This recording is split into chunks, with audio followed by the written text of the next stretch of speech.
Hey guys, Brandon over at LS4 King.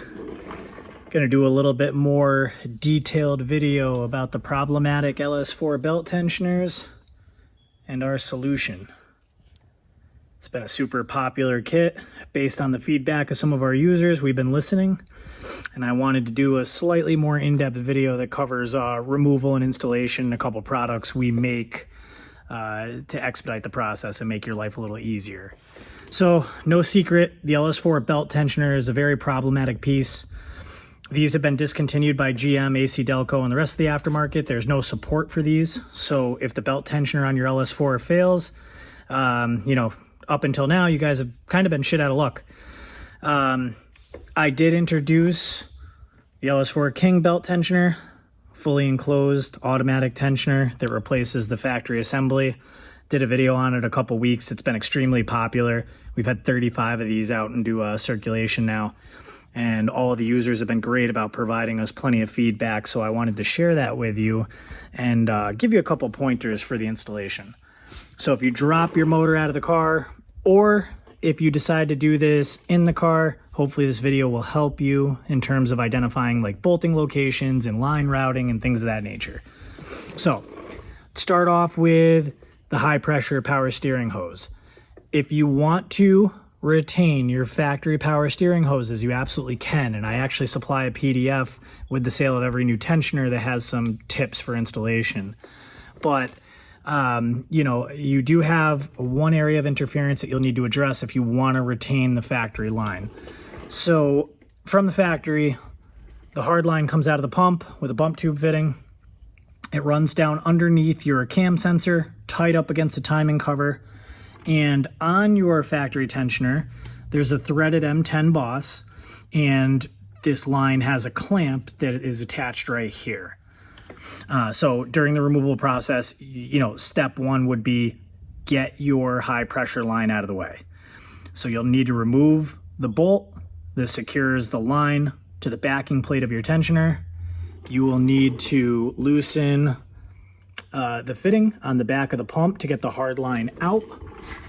That will get this line out of your way so you can make a minor adjustment and clearance for your new belt tensioner. Now, where you need to make that adjustment is at this bend in the hard line, right here.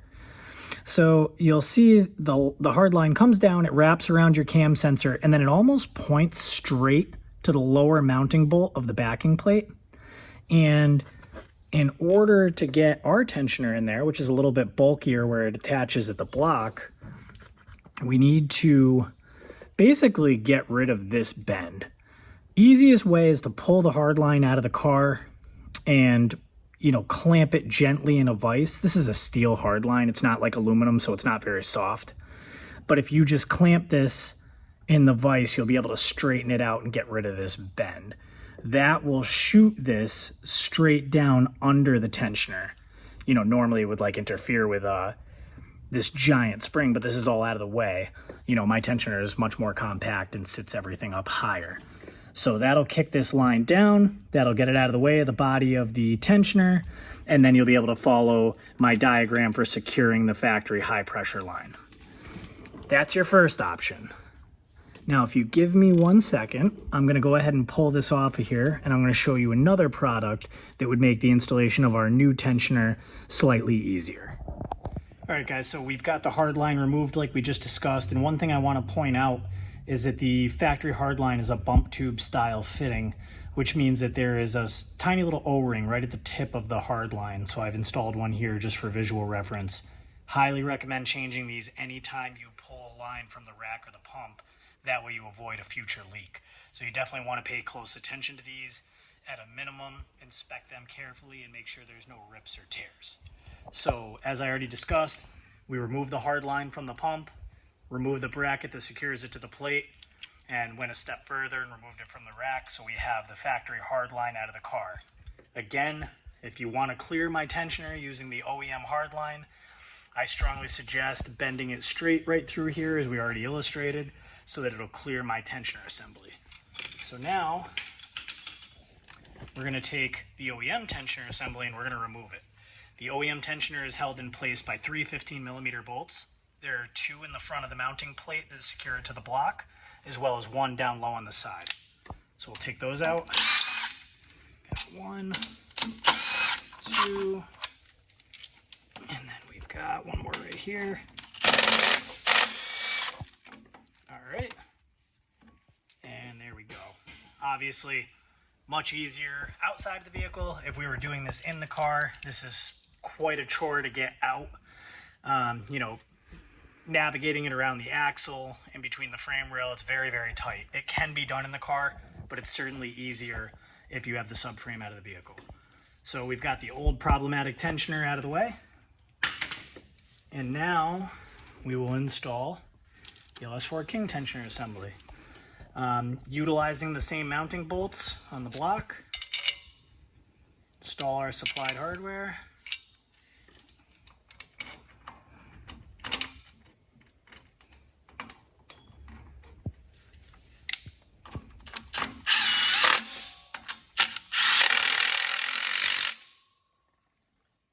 And that's quite literally the installation. The tensioner already comes pre-configured with the pulley installed, the release bolt installed. I mean, you put 2 bolts in and you secure the new tensioner assembly to the block. Now, you know, again, as we discussed, this is the part where you would bend your line out of the way and you would resecure them, as our belt routing has slightly changed. Now, I have been listening to the feedback from you guys, and I also have an alternative option to the factory power steering lines. And that is this kit from LS4 King. So what we have is a brand new modified hardline that kind of changes transition like we had talked about earlier in the video. It is adapted to AN fittings, which translate to PTFE crimped hoses that wrap around my tensioner assembly. Some extra fire protection here, since the downpipe does pass over the rack. And it's adapted to aluminum AN fittings at the steering rack. So this offers a little bit more plug and play of an installation. Brand new aluminum hardline for the return up to the reservoir. All new clamps, rubber couplings, hardware to secure it to the block. So if you don't want to modify the stock power steering line, you don't want to mess around with bending it, this is a new product that we have added to the catalog. And this will help facilitate the installation of your tensioner and make life a little bit easier. So let's move on to the belt. All right, so as you can see, we've got our rough routing here. I haven't released tension off the tensioner yet. We are around the crank pulley, up and over the smooth idler, around the AC compressor. Smooth side of the belt goes against your water pump, back up over the ribbed idler, over your power steering pump, under the smooth idler that's right below your reservoir, up over the alternator. And now what we need to do is release tension to get the back side of the smooth belt over the smooth tensioner. In order to release tension, you come over to this bolt, which is a 15mm. Use a closed or open-ended wrench. If you're outside of the car, you can use any tool you'd like. If you're in the vehicle, I recommend a 15mm box wrench from underneath the car. And to release tension, it's a downward motion, counterclockwise. Tension's off. We're going to go ahead and pull the rest of the belt, slide it over the smooth idler, and there you have it. You now have the LS4 King Serpentine Belt Tensioner Kit, revised belt routing, shorter belt, maintains all the factory accessories. Everything works like it should. And if you choose to go that route and you don't want to mess around with your factory lines that God knows how old they are and what type of condition they're in, highly recommend going with the LS4 King kit as well. Fits the motor a lot better, clears up all the junk that normally sits on the subframe with the factory line routing, gives it a much cleaner appearance, and hopefully tons of years of problem-free service. The last thing I would like to discuss in this video is a side-by-side comparison of the two tensioner assemblies. So the discontinued OEM units, you see that here. It's got its swivel plate, its spring, its backing plate and the plastic idler pulley. You know, from day one, these were very problematic. The pivot point would seize up due to corrosion. They require a Kentmore specialty tool unless you're doing some creative hose clamp tricks or a pry bar to release tension on the belt. They had plastic pulleys that were prone to failure, really crappy bearings.